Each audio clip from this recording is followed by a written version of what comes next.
لا قوة إلا بالله العلي العظيم. أعوذ بالله من الشيطان اللعين الرجيم. بسم الله الرحمن الرحيم.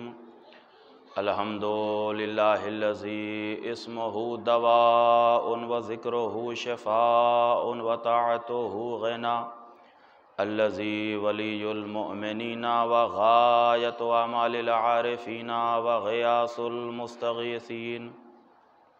ثم الصلاة والسلام على سيد الأنبياء والمرسلين وخير المبشرين والمنذرين سيدنا ونبينا مولانا مولى الكونين جد الحسن والحسين أبي القاسم محمد.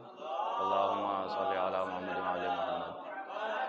ثم الصلاة والسلام على أهل بيته الطيبين الطاهرين المعصومين المظلومين ولعنة الله على أعدائهم أجمعين من يومنا هذا إلى قيام يوم الدين. أما بعد فقد قال الله تبارك وتعالى في القرآن الكريم. بسم الله الرحمن الرحيم. ألم تر أن الله يسجد له من في السماوات ومن في الأرض. صلوات پڑھ دیں محمد وآل محمد پر. صلی علی محمد وآل محمد. عزیزان گرامی قدر، محترم اور معظم مومنین کرام و ناظرین کرام، جیسا کہ آپ حضرات اچھی طریقے سے واقف ہیں کہ آج کی یہ مجلس، یہ فرش عزا اور جو ہم یہاں پہ بیٹھے ہوئے ہیں وہ اس لیے کہ آج کی یہ شب سید الساجدین حضرت امام زین العابدین علیہ السلام کی شہادت کی شب ہے. لہٰذا اسی مناسبت سے میں نے اس آیت کریمہ کا انتخاب کیا کہ جس میں خداوند عالم تمام مخلوقات کے سجدے کا ذکر کر رہا ہے. چونکہ جو ذکر کرنا ہے، جو گفتگو ہے، وہ جو بیان ہے، وہ سید الساجدین امام زین العابدین علیہ السلام سے متعلق، لہٰذا میں نے مناسب یہی سمجھا کہ اس آیت کا ذکر کیا جائے، اس آیت کے متعلق گفتگو کی جائے کہ جس میں اللہ نے تمام مخلوقات کے سجدے کا ذکر کیا.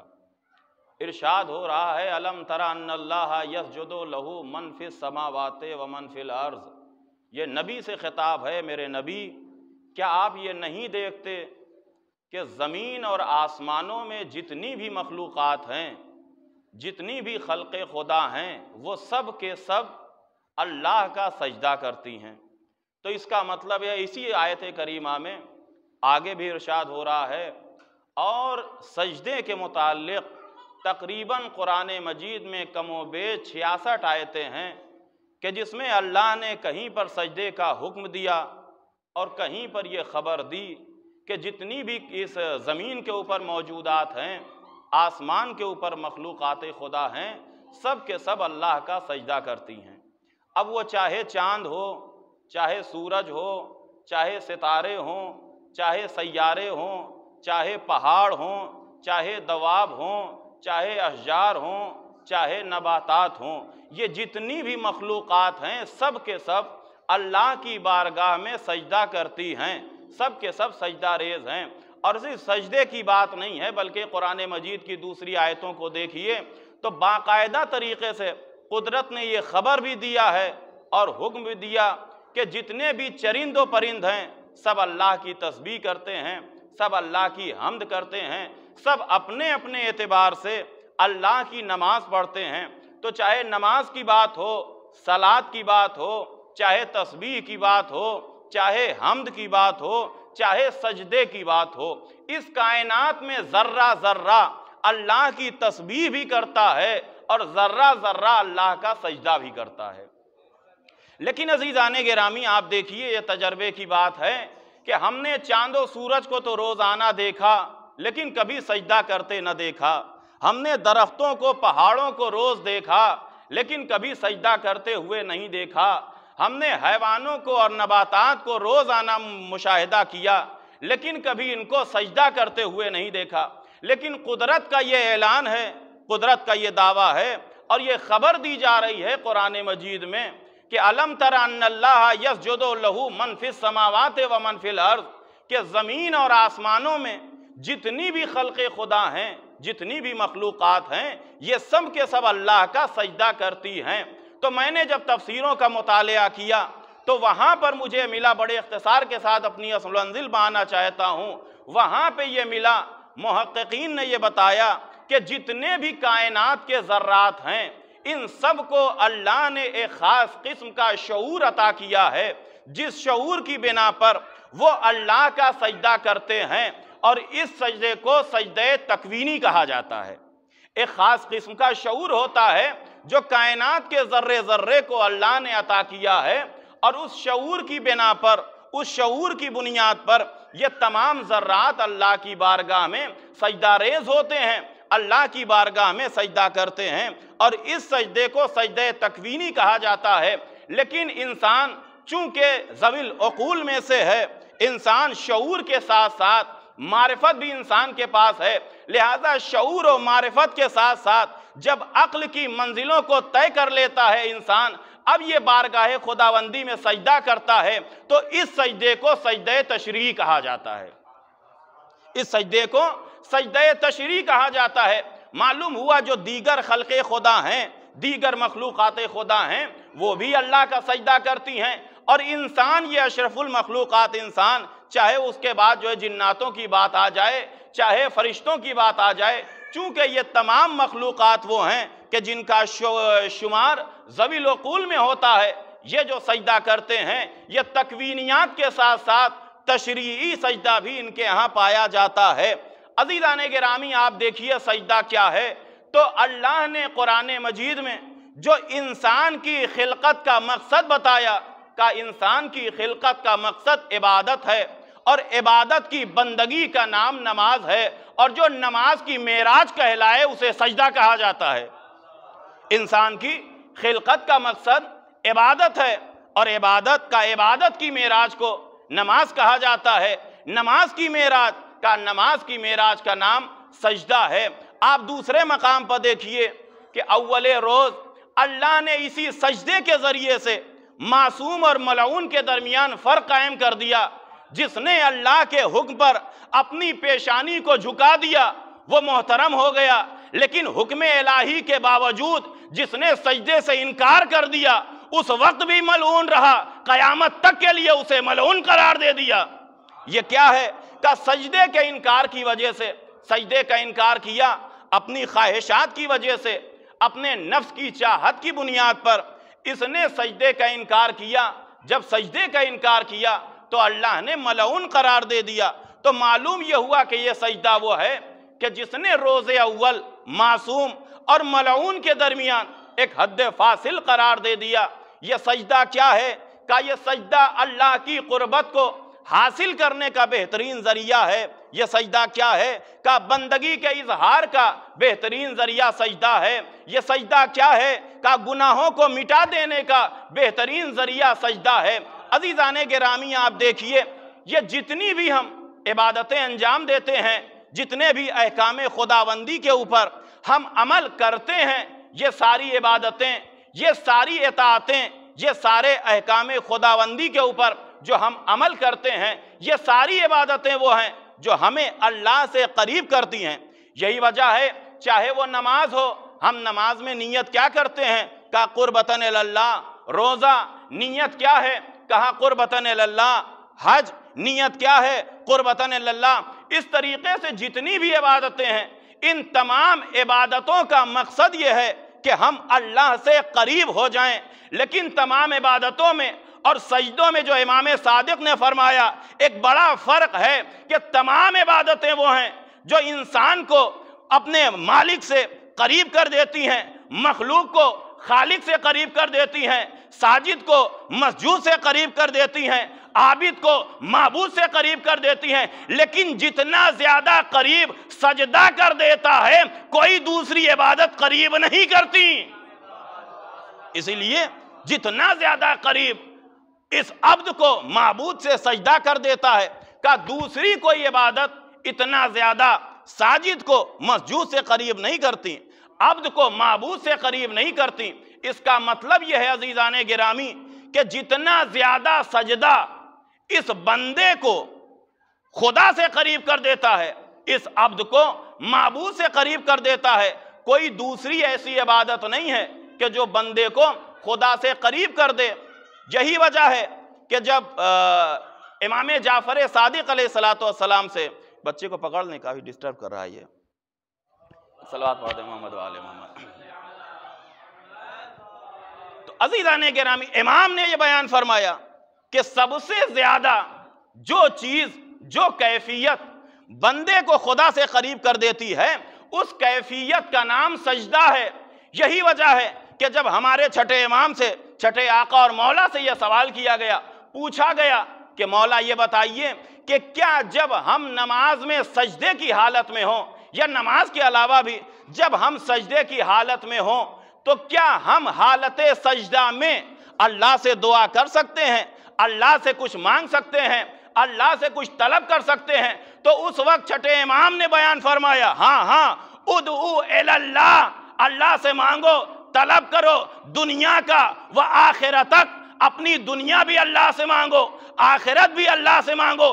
اس لیے کہ جب بندہ سجدے میں ہوتا ہے تو اپنے معبود سے سب سے زیادہ قریب ہوتا ہے۔ اس لیے کہ جب بندہ اپنے معبود سے قریب ہوتا ہے، وہ قربت کی جو کیفیت ہے وہ سجدہ ہے۔ سجدے کی حالت میں یہ بندہ سب سے زیادہ اپنے اللہ سے قریب ہوتا ہے۔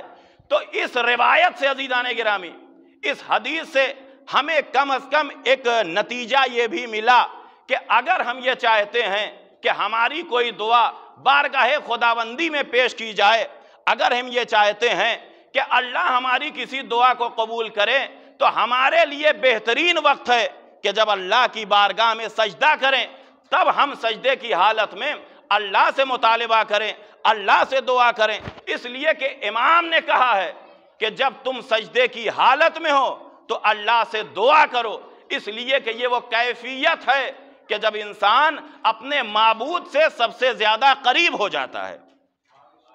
اور عزیزان گرامی صرف یہی نہیں کہ اظہار بندگی کا نام سجدہ ہو، صرف یہی نہیں کہ قربت کا ذریعہ سجدہ ہو، بلکہ گناہوں کی بخشش اور گناہوں کو مٹا دینے کا ایک بہترین ذریعہ سجدہ ہے۔ یہی وجہ ہے کہ جب پیغمبر اسلام کے پاس ایک شخص آیا اور آنے کے بعد کہتا ہے، یا رسول اللہ میری نیکیاں بہت کم ہیں، اچھے اعمال بڑے کم ہیں، لیکن میرے پاس گناہ بہت زیادہ ہیں، میرے پاس برائیاں زیادہ ہیں۔ تو اس وقت پیغمبر اسلام نے کہا، اگر ایسا ہے تو اپنے سجدوں کی تعداد بڑھا دو، اگر ایسا ہے تو اپنے سجدوں کی تعداد بڑھا دو۔ اس کا جو نتیجہ کیا ہوگا؟ پیغمبر اسلام نے فرمایا کہ جس طریقے سے ہوا درخت سے سوکھے پتوں کو گرا دیتی ہے، اسی طریقے سے کثرت سجدہ انسان کے گناہوں کو ختم کر دیتا ہے۔ جس طریقے سے ہوا درخت سے سوکھے پتوں کو گرا دیتا ہے، کہ اسی طریقے سے کثرت سجدہ، بہت زیادہ سجدہ کرنا انسان کے گناہوں کو ختم کر دیتا ہے۔ لہذا عزیزان گرامی، سید سجاد کے تصدق سے، امام زین العابدین کے تصدق سے کم از کم ایک چیز ہم کو یہ مل گئی۔ اگر ہم یہ محسوس کرتے ہیں، اور محسوس کرنا بھی چاہیے کہ ہم گنہگار ہیں، ہم خطا کار ہیں، ہمارے ہاں گناہ زیادہ ہیں، ہمارے ہاں برائیاں زیادہ ہیں، ہمارے ہاں نیکیاں کم ہیں، اگر ہم یہ محسوس کر رہے ہیں تو ہمارے لیے لازم اور ضروری ہے کہ ہم زیادہ سے زیادہ سجدہ کریں۔ جب ہم سجدہ کثرت سے کریں گے تو نیکیوں میں اضافہ ہو جائے گا، گناہ ہمارے مٹ کے ختم ہو جائیں گے، گناہ ہمارے مٹ کے ختم ہو جائیں گے۔ تو عزیزان گرامی، یہ ہے سجدے کی فضیلت، یہ ہے سجدے کی اہمیت، اور یہ ہے سجدے کا فائدہ۔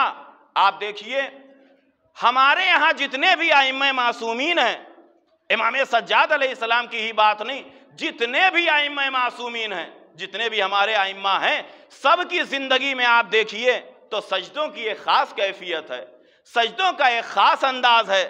چاہے مولا علی کا سجدہ ہو، چاہے پیغمبر اسلام کا سجدہ ہو، چاہے جناب سیدہ کا سجدہ ہو، چاہے امام حسن مجتبیٰ کا سجدہ ہو، اور چاہے حسین شہید کربلا کا سجدہ ہو۔ اور عزیزان گرامی آپ دیکھیے، چونکہ ہم نجف اشرف میں علی ابن حسین علیہ السلام کی شہادت کے متعلق مجلس کر رہے ہیں، لہذا علی ابن ابی طالب کے ایک سجدے کا ذکر کر کے اپنی گفتگو کو آگے بڑھاتا ہوں۔ مولائے کائنات امام المتقین امیر المومنین علی ابن ابی طالب علیہ السلام کا ایک صلوات پڑھ دیں محمد والے۔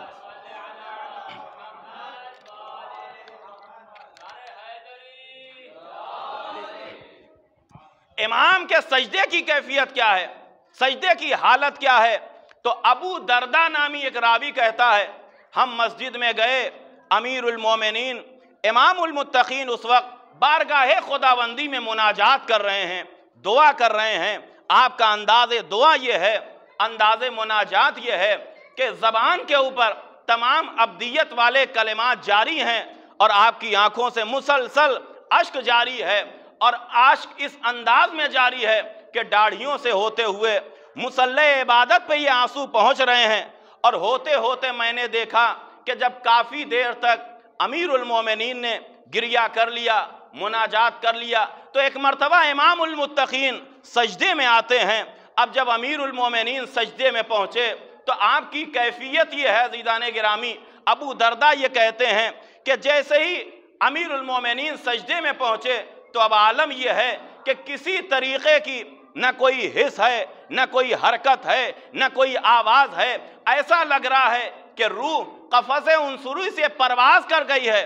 ابو دردہ کہتے ہیں کہ میں بڑا پریشان ہوا، روتا ہوا، دوڑتا ہوا، میں دروازے اہل بیت پر پہنچا، بیت الشرف میں پہنچا، اور وہاں پہنچنے کے بعد میں نے جناب سیدہ کو یہ خبر دی، اے بی بی حسنین یتیم ہو گئے، اے بی بی میرے مولا اس دنیا سے رخصت ہو گئے۔ کہا تم کیا کہتے ہو؟ کہا ہاں میں نے ایسا ہی دیکھا ہے۔ کہا کس کیفیت میں تم نے دیکھا؟ کہا میں نے علی ابن ابی طالب کو اس کیفیت میں دیکھا کہ علی نے اپنے سر کو بارگاہ خداوندی میں رکھا ہے، کسی طریقے کی کوئی حرکت نہیں ہو رہی ہے، کسی طریقے کی کوئی حس نہیں ہو رہی ہے۔ اس وقت جناب سیدہ نے کہا کہ تم نے آج علی کو پہلی مرتبہ اس کیفیت میں دیکھا، علی کو اکثر یہ کیفیت طاری ہو جایا کرتی ہے۔ اس کا مطلب یہ ہے کہ پہلی مرتبہ علی ابن ابی طالب کا سجدہ یہ سجدہ نہیں تھا کہ دوسرے لوگوں کو یہ شک ہونے لگے کہ علی ابن ابی طالب اس دنیا سے رخصت ہو گئے۔ جناب سیدہ یہ کہتی ہیں کہ یہ کیفیت علی کے اوپر مسلسل طاری ہوا کرتی ہے اور ہم اس کیفیت کو دیکھا کرتے ہیں۔ یہ ہے سجدہ امام سید الساجدین کے دادا علی ابن ابی طالب کا سجدہ۔ عزیزو یہی تو وجہ ہے کہ جب ایک جنگ میں مولائے کائنات کے پیروں میں تیر لگ گیا اور درد بہت زیادہ ہو رہا ہے، تکلیف بہت زیادہ ہو رہی ہے، خود پیغمبر اسلام نے فرمایا کہ ایسے تیر کو نہ نکالو جب علی حالت سجدہ میں ہو، تیر نکال لو علی کو پتہ نہیں چلے گا۔ ہوا بھی یہی، مولائے کائنات نماز مصلی عبادت پائے نماز پڑھنے کی خاطر، اور جب نماز کے عالم میں قدموں سے تیر نکال لیا گیا، بعد میں لوگوں نے پوچھا یا علی آپ کو درد محسوس ہوا؟ مولا نے کہا اس خدا کی قسم جس کی عبادت کر رہا تھا مجھے احساس بھی نہیں ہوا کہ میرے قدموں سے تیر کب نکل گیا۔ اس خدا کی قسم کہ جس کی میں عبادت کر رہا تھا میرے قدموں سے تیر کب نکل گیا مجھے اندازہ بھی نہیں ہوا، مجھے پتہ بھی نہیں چلا۔ تو عزیزان گرامی، یہ علی ابن ابی طالب کا سجدہ، یہ ہمارے مولا کا سجدہ، یہ ہمارے آقا کا سجدہ۔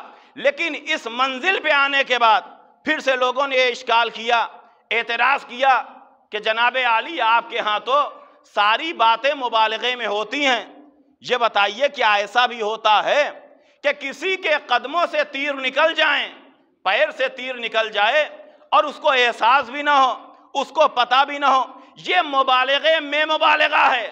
میں نے کہا سنیے، اگر علی کے قدموں سے تیر نکل جانے کے بعد احساس نہ ہونے پر آپ یہ کہتے ہیں کہ یہ مبالغہ ہے، یا لفظوں کو بدل کر یوں کہہ دیا جائے کہ اگر آپ یہ کہتے ہیں کہ قدموں سے تیر نکلنے کے بعد درد نہ ہونا یہ مبالغہ ہے، یا لفظوں کو پھر بدل کر کہہ دوں کہ اگر آپ یہ کہتے ہیں کہ علی جیسے قرآن ناطق کی یہ فضیلت مبالغے والی ہے تو پھر یہ بھی مان لیجئے کہ قرآن صامت کی بعض آیتیں ایسی ملیں گی جس میں بھی اسی طریقے کا مبالغہ ملے گا۔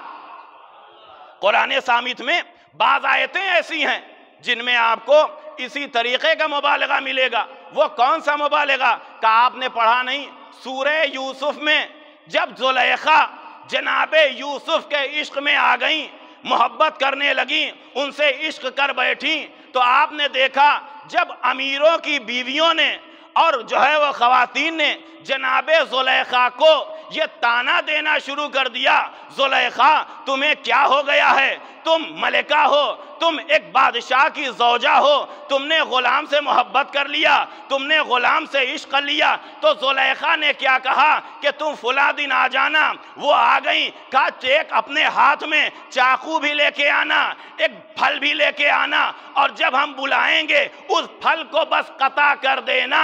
اب قرآن نے یہ بتایا کہ جب جناب زلیخا نے ان عورتوں کو بلایا، ان کے ہاتھوں میں پھل بھی دے دیا، ان کے ہاتھوں میں چاقو بھی دے دیا، اس کے بعد جناب یوسف سے کہا کہ یوسف اب آپ حجرے سے باہر نکل آئیے۔ تو اسی قرآن میں لکھا ہوا ہے کہ جیسے ہی ان خواتین نے، ان عورتوں نے جناب یوسف کے جمال کو دیکھا، جناب یوسف کے حسن کو دیکھا، فقطعنا ایدیہن، کاٹنا تھا پھل، اپنے ہاتھوں کو کاٹ بیٹھی۔ اب میں ان مسلمانوں سے کہوں گا، مسلمانوں وہ ایک حسن تھا، وہ ایک جمال تھا۔ اس کا مطلب یہ ہے، یہ قرآن بتانا چاہتا ہے کہ کبھی کبھی ایک جو ہے جمال مجازی میں اتنی طاقت ہوتی ہے کہ دیکھنے والا مہو ہو جائے، ہاتھ کٹ جاتا ہے، پتہ نہیں چلتا۔ ارے علی کے سامنے جمال مجازی نہیں تھا، جمال حقیقت تھا۔ اگر قدموں سے تیر نکل گئے پتہ نہ چلا، یہ تعجب کی کیا بات ہے؟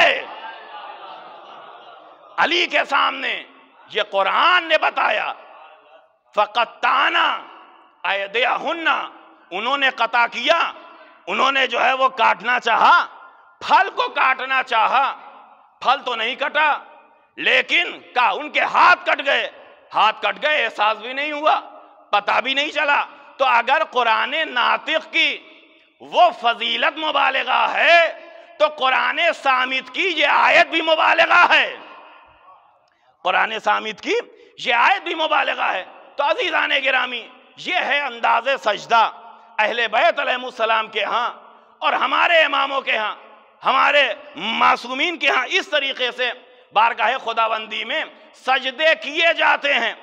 اور چوتھے امام، امام زین العابدین علیہ السلام، امام سید سجاد علیہ السلام، ان کا عالم کیا ہے، سجدوں کی کیفیت کیا ہے، سجدوں کی نوعیت کیا ہے، سجدوں کی حالت کیا ہے؟ آپ دیکھیے علامہ مجلسی علیہ الرحمہ نے بحار الانوار میں یہ تحریر کیا کہ پانچویں امام نے فرمایا کہ میرے بابا کے سجدے کی کیفیت یہ تھی، وہ طولانی سجدے نہیں، کثرت سجدہ عالم یہ ہے میرے بابا کا کہ جب بھی میرے بابا اللہ کی کسی نعمت کو یاد کرتے تھے، اس نعمت کو یاد کرنے کے بعد سجدہ کرتے تھے۔ میرے بابا جب بھی قرآن مجید کی کسی ایسی آیت کی تلاوت کرتے تھے جس میں ذکر سجدہ ہوتا تھا، میرے بابا سجدہ کرتے تھے۔ میرے بابا جب بھی واجب نمازوں سے فارغ ہوتے تھے، فارغ ہونے کے بعد اللہ کی بارگاہ میں سجدہ کرتے تھے۔ میرے بابا جب کسی بلا یا کسی مصیبت سے نجات پا جاتے تھے تو اللہ کی بارگاہ میں سجدہ کرتے تھے۔ میرے بابا جب کسی دو مومنین کے درمیان صلح کراتے تھے تو اللہ کی بارگاہ میں سجدہ کرتے تھے۔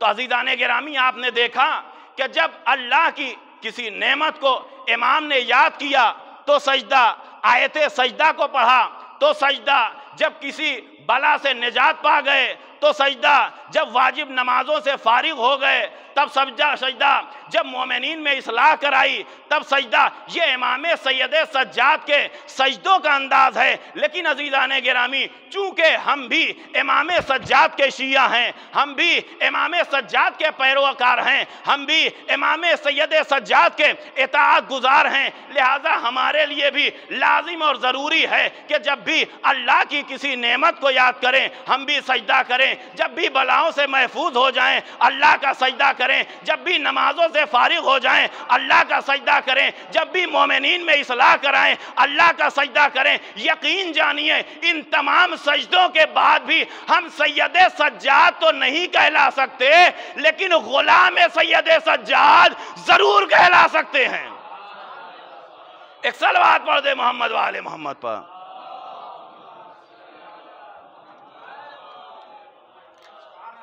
ایک اور صلوات پڑھ دے محمد والے محمد پر۔ ان تمام سجدوں کے ساتھ، ان تمام کثرت سجدہ کے باوجود یقین جانیے ہم سید سجاد نہ سجاد کہلا سکتے ہیں، نہ سید سجاد کہلا سکتے ہیں، لیکن غلام سید سجاد ضرور کہلا سکتے ہیں۔ یہ امام سید سجاد کی کیفیت۔ اور عزیزان گرامی، امام کو سجاد کیوں کہا گیا؟ آپ دیکھیے کہ ہمارے یہاں بھی مومنین ہیں، اہل ایمان ہیں، عبادت کرنے والے ہیں، نمازیں پڑھتے ہیں، سجدہ کرتے ہیں۔ جب سجدہ کرتے ہیں تو کثرت سجدہ کی وجہ سے بہت زیادہ ایسا ہوتا ہے کہ پیشانی کے اوپر سجدے کا نشان ظاہر ہو جاتا ہے۔ لیکن کیا کہنا سید سجاد کے سجدوں کا، کیا کہنا امام زین العابدین کے سجدوں کا؟ امام محمد باقر علیہ السلام فرماتے ہیں کانا اثر السجود فی جمیع مواضع سجودہ، کہ امام سید سجاد کے سجدوں کی کیفیت یہ تھی کہ صرف پیشانی پر نہیں تمام اعضائے سجدہ پر اثر سجدہ نمودار ہو جایا کرتے تھے۔ صرف پیشانی کے اوپر نہیں، آپ جانتے ہیں جمیع اعضائے سجدے کے اوپر اثر سجدہ۔ بھائی اعضائے سجدہ کیا ہے؟ کا پیشانی اعضائے سجدہ میں سے، دونوں ہتھیلیاں اعضائے سجدہ میں سے، دونوں گھٹنے اعضائے سجدہ میں سے، اور دونوں انگوٹھے اعضائے سجدہ میں سے ہیں۔ امام یہ فرماتے ہیں کہ میرے بابا کے سجدے کا عالم یہ تھا کہ صرف پیشانی کے اوپر اثر سجدہ نہیں، تمام اعضائے سجدہ کے اوپر نشان سجدہ ظاہر ہو جایا کرتے تھے، سجدوں کی علامتیں ظاہر ہو جایا کرتی تھیں۔ فَسُمِّيَ السَّجَّادُ لِذَالِكَ، یہی کثرت سجدہ تھی جس کی وجہ سے میرے باپ کو سجاد کہا گیا۔ یہی کثرت سجدہ تھی جس کی وجہ سے میرے بابا کو سجاد کہا گیا۔ اور عزیزان گرامی، یہ امام اس قدر اتنی کثرت سے سجدہ کیوں نہ کرتے؟ اس لیے کہ امام ظاہر سی بات ہے امام ہے۔ امام دنیا میں آنے کے بعد امام نہیں بنے، امام کو اللہ نے امام بنا کے بھیجا۔ امام کو معلوم ہے کہ اللہ کی قربت کا سب سے بہترین ذریعہ سجدہ ہے۔ امام کو معلوم ہے کہ سجدہ اللہ کی بارگاہ میں سب سے محبوب عبادت کا نام ہے، لہٰذا اب جب امام کو یہ معلوم ہے کہ اللہ کی بارگاہ میں سب سے محبوب عبادت کا نام سجدہ ہے، جب امام کو معلوم ہے کہ سجدہ اللہ کو سب سے زیادہ پسند ہے اور سب سے زیادہ اللہ کی قربت کا سبب یہ سجدہ ہے، لہٰذا اب ایسی منزل میں آنے کے بعد امام نے یہ انتظار نہیں کیا کہ نماز کا وقت آئے تب سجدہ کریں، نماز پڑھنے لگیں تب سجدہ کریں، کوئی خاص وقت آ جائے تب سجدہ کریں۔ نہیں عزیزان گرامی، چونکہ معرفت سجدہ سکھانے والے ہیں امام، لہٰذا جب بھی نعمتوں کو یاد کیا سجدہ کیا، جب بھی دل میں تھوڑا سا ایک احساس پیدا ہوا سجدہ کیا، جب بھی بیماریوں سے نجات پا گئے سجدہ کیا، جب بھی نعمتوں کو اپنے اوپر محسوس کیا سجدہ کیا۔ بھائی دنیا والوں کا مزاج یہ ہے کہ جب بہت زیادہ نعمتیں مل جائیں تب بھی سجدوں سے دور ہو جاتے ہیں، بہت زیادہ مشکلات میں گرفتار ہو جائیں تب بھی سجدوں سے دور ہو جائیں، لیکن سید سجاد کا عالم یہ تھا جب مصیبتیں زیادہ ہوتی تھیں سجدوں میں اضافہ ہو جاتا تھا۔ جب مصیبتیں زیادہ ہو جاتی تھیں یا جب نعمتیں نازل ہوتی تھیں تو لوگوں کے ہاں یہ مقام ہے اور انداز یہ ہے کہ مصیبت کی کثرت یا نعمتوں کی کثرت سجدوں سے غافل ہونے کا ذریعہ ہے، لیکن سید سجاد کا عالم یہ تھا کہ کثرت نعمت اور کثرت مصیبت کو انہوں نے اپنی عبادتوں میں اضافہ کرنے کا ذریعہ بنا لیا۔ جیسے جیسے مصیبت بڑھتی جاتی تھی ویسے ویسے سجدوں میں اضافہ ہوتا تھا، ویسے ویسے اللہ کی بارگاہ میں اور زیادہ عبادتوں میں اضافہ ہوتا تھا۔ تو عزیزان گرامی، یہ ہیں سید سجاد، یہ ہیں امام زین العابدین علیہ السلام کہ جن کو اللہ نے عابدوں کی زینت قرار دیا، جنہیں اللہ نے سجدہ گزاروں کا سید اور ولی قرار دیا۔ آپ دیکھیے یہی تو وجہ ہے کہ پیغمبر اسلام نے فرمایا، چھٹے امام سے یہ روایت ہے، پیغمبر اسلام نے فرمایا کہ قیامت کے دن ینادی منادن اینا زین العابدین، منادی یہ ندا دے گا کہ عابدین کی زینت کہاں ہیں؟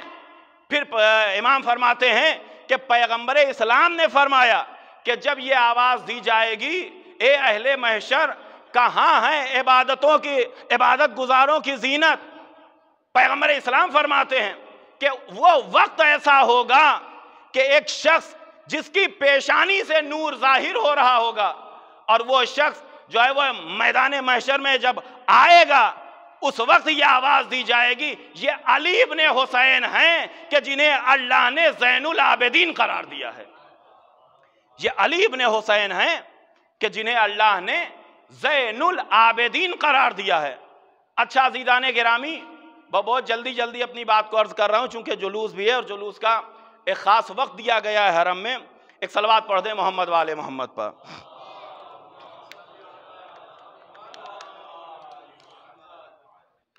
تو یہ سید سجاد، یہ زین العابدین، تو پیغمبر اسلام نے یہ فرمایا ینادی منادن اینا زین العابدین، منادی یہ ندا دے گا زین العابدین کہاں ہیں؟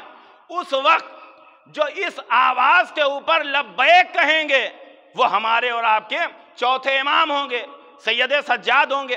اچھا یہ میدان محشر کہ جہاں پہ کوئی عام لوگ تو ہوں گے نہیں، یا صرف عام لوگ تو ہوں گے نہیں، کہا یہ مومنین بھی ہوں گے، صالحین بھی ہوں گے، متقین بھی ہوں گے، انبیاء بھی ہوں گے، مرسلین بھی ہوں گے، ارے وہ جناب آدم بھی ہوں گے کہ جنہیں ایک زمانے میں معصوم ملائکہ کا قبلہ قرار دیا گیا تھا، وہ جناب آدم بھی ہوں گے کہ جنہیں مسجود ملائکہ قرار دیا گیا تھا، لیکن اسے کیا کیجئے گا کہ جناب آدم مسجود ملائکہ تو قرار پا گئے لیکن زین العابدین قرار نہ پائے۔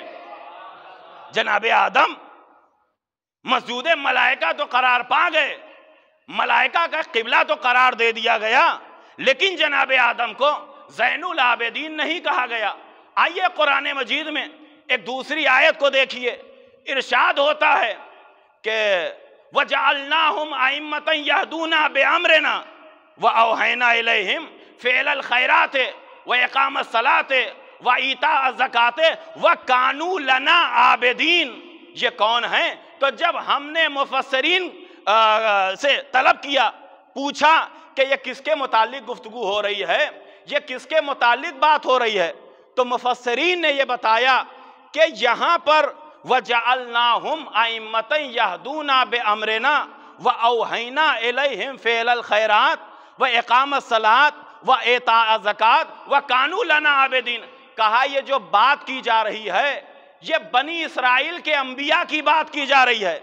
اللہ بنی اسرائیل کے انبیاء سے کہہ رہا ہے کہ ہم نے ان کو امام بنایا اور یہ ہمارے امر سے ہدایت کرتے ہیں۔ دوسری بات کا ہم نے ان کو وحی کی کہ یہ اعمال خیر انجام دیں، نمازیں پڑھیں، زکوٰۃ دیں، کانو لنا عابدین، یہ ہمارے عابدین میں سے تھے۔ اب مجھے کہنے دیجئے عزیزان گرامی، یہ بنی اسرائیل کے انبیاء ہیں جو ترقی کرنے کے بعد، حکم الہی سے ہدایت کرنے کے بعد، نمازیں پڑھنے کے بعد، زکوٰۃ دینے کے بعد عابدین کہلاتے ہیں، زین العابدین نہیں کہلاتے۔ یہ بنی اسرائیل کے وہ انبیاء ہیں جو اتنی کثرت کے ساتھ عبادت کرتے ہیں، لیکن اس کے باوجود عابدین کہلائے، یہ زین العابدین نہ کہلائے۔ دوسری آیت دیکھیے قرآن مجید میں، جناب آدم اور ابلیس کا وہ جو قصہ ہے، فَإِذَا سَوَّيْتُهُ وَنَفَخْتُ فِيهِ مِن رُوحِي فَقَعُوا لَهُ سَاجِدِينَ۔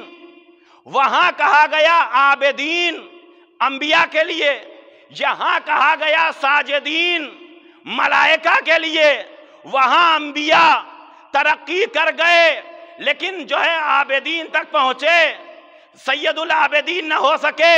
یہاں فرشتے فَقَعُوا لَهُ سَاجِدِينَ کہ تم سب کے سب ہو جانا، کیا ہو جانا؟ کہا ساجدین، یہاں ساجدین وہاں عابدین۔ اب مجھے کہنے دیجئے، جب انبیاء نے ترقی کیا کہا عابدین، جب ملائکہ نے ترقی کیا کہا ساجدین، اب اس شخصیت کو آپ کیا کہیں گے کہ جب وہ صفِ انبیاء میں پہنچے تو زین العابدین کہلائے، جب صفِ ملائکہ میں آئے تو سید الساجدین کہلائے؟ اس شخصیت کے بارے میں کیا کہا جائے گا کہ جو کانو لنا عابدین نہیں، زین العابدین، فقعوا لہو ساجدین نہیں، سید الساجدین۔ یہ ہے مقام سید الساجدین کا، یہ ہے مقام امام زین العابدین کا۔ ایک صلوات پڑھ دے محمد والے محمد پر۔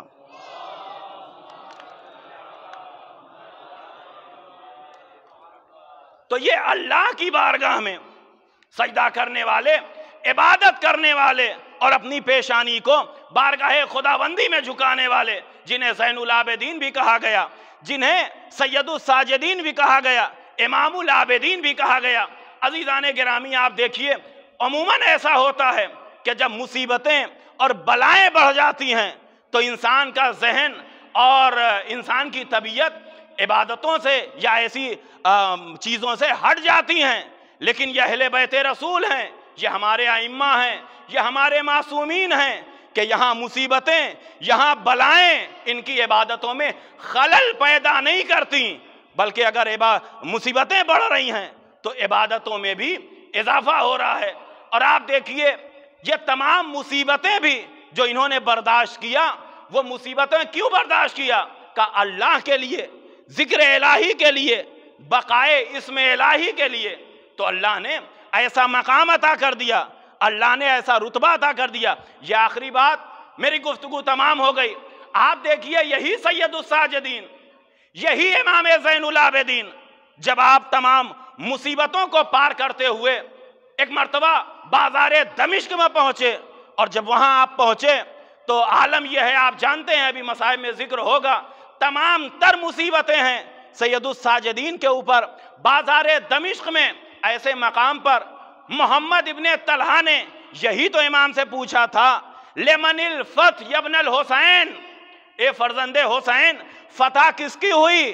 خدا کی قسم سید سجاد کے علاوہ کوئی اور ہوتا تو چیخ مار کے گریا کرتا، چیخ کے روتا، لیکن سید سجاد اپنے درد کو بھول گئے، اپنے غم کو بھول گئے۔ ایک مرتبہ اس کی آنکھوں میں آنکھیں ڈال کے کہتے ہیں کہ ابھی جب وقت اذان ہوگا تو دیکھ لینا، اگر اذان ہوگی تو میرا بابا جیت گیا، اگر اذان بند ہو گئی تو یزید جیت گیا۔ ابھی جب وقت نماز آئے گا تو دیکھ لینا، اگر اذان ہو گئی تو میرا بابا جیت گیا، اگر اذان نہیں ہوئی تو سمجھ لینا یزید جیت گیا۔ عزیزان گرامی، یہاں پر میں ایک جملہ کہتا ہوں، ذرا توجہ کیجئے گا، آخری جملہ ہے، بات تمام ہو گئی، کہ یہاں پر سید سجاد نے، امام زین العابدین نے کہا جب اذان ہوگی تو دیکھ لینا، اگر اذان ہو رہی ہے میرا بابا جیت گیا، اگر اذان نہیں ہو رہی ہے تو یزید جیت گیا۔ اس کا مطلب یہ ہے کہ کربلا سے پہلے اذان نشانی وقت نماز تھی، لیکن کربلا کے بعد نشانی وقت نماز بھی ہے، علامت فتح حسینی بھی ہے۔ کربلا سے پہلے یہ اذان نشانی وقت نماز تھی، لیکن کربلا کے بعد یہ اذان نشانی وقت نماز بھی ہے۔ اور علامت فتح حسینی بھی ہے۔ یہ علامت کس نے دی؟ کا سید سجاد نے دی۔ یہ نشانی کس نے دی؟ کا ہمارے بیمار امام نے دی، امام زین العابدین نے دی۔ عزیزوں، بڑی قربانی امام کی۔ یوں تو جتنے بھی شہداء ہیں جنہوں نے تحفظ دین کرنے کے لیے کربلا میں یا کربلا کے بعد ساتھ دیا، بڑے عظیم لوگ ہیں۔ ایسی قربانی، ایسا ایثار کہ چشم فلک نے اس کے پہلے نہیں دیکھا تھا، چاہے وہ قربانیاں ہوں، شہادت ہو، بھوک اور پیاس ہو، یا دیگر جتنے بھی مصائب ہیں۔ لیکن عزیزان گرامی، یہ 72 جو کربلا کے میدان میں شہداء ہیں، ان کی قربانیاں بڑی عظیم ہیں، لیکن سید سجاد کی قربانی، اس کا رنگ کچھ اور ہی ہے۔ آپ دیکھیے جناب عباس کی قربانی، یقیناً 3 دن کی بھوک و پیاس، اس کے بعد سر پر گرز کھانا، دونوں بازوؤں کا قلم ہو جانا، یہ بڑی مصیبت ہے، بڑی تکلیف ہے۔ جناب قاسم 3 دن کی بھوک و پیاس اور گھوڑوں کی ٹاپوں سے پامال ہو جانا، یہ بڑی مصیبت ہے، عظیم شہادت ہے۔ جناب علی اکبر کلیجے پر برچی کی انی کھا لینا، 3 دن کی بھوک و پیاس، بوڑھے باپ کی آنکھوں میں آنسو دیکھنا، یہ بڑی مصیبت ہے۔ لیکن عزیزان گرامی، یہ جتنی بھی مصیبتیں ہیں، یہ ساری کی ساری مصیبتیں خاندانی روایت کے مطابق ہیں۔ لیکن جو سید سجاد نے مصیبت برداشت کی، جو امام زین العابدین نے مصیبت برداشت کی، یہ مصیبت یہ خاندانی روایت کے مطابق نہیں ہے۔ اس لیے کہ اب جو سید سجاد 11 محرم کو نکل رہے ہیں، تو ایسی مائیں، ایسی بیٹیاں، ایسی بہنیں ساتھ میں ہیں، ارے جن کی ماؤں کا جنازہ رات کے اندھیرے میں نکلا تھا، وہ بیویاں سر برہنہ نکل رہی ہیں۔ جن کی ماؤں کا جنازہ، جن کی ماؤں کا تابوت رات کے اندھیرے میں نکلا تھا، وہ بیویاں سر برہنہ نکل رہی ہیں۔ لیکن سید سجاد ہیں کہ اس مصیبت کو برداشت کر رہے ہیں۔ عزیزو، آپ نے مصائب میں یقیناً پڑھا ہوگا کہ جب سید الشہداء کے جسم پر تیر لگ چکے، سید الشہداء گھوڑے سے زمین پہ آ چکے، عالم یہ ہے کہ سید الشہداء کی پیاس کی وجہ سے زمین اور آسمان تک بس دھواں دھواں دکھ رہا ہے۔ زخم اتنے ہیں کہ 1900 ہیں زخم، تنے چاک چاک پر، زینب نکل حسین تڑپتا ہے خاک پر، یہ عالم ہے امام حسین کا۔ لیکن عزیزوں، ابھی دشمنوں کو یقین نہیں ہو رہا ہے کہ امام سید الشہداء اس دنیا سے رخصت ہو گئے یا ابھی زندہ و سلامت ہیں۔ ایک مرتبہ کسی نے کہا، اگر معلوم کرنا ہے تو خیموں کی طرف اپنے گھوڑوں کو بڑھا دو، اگر حسین زندہ ہوں گے برداشت نہ کر پائیں گے۔ ارے یہی ہوا، جیسے یہ آواز سید الشہداء کے کانوں میں ٹکرائی، ارے زخمی امام اپنی کوہنیوں کے بال کھڑے ہو گئے۔ اے ظالموں، جب تک حسین زندہ ہے خیموں کی طرف نہ جانا۔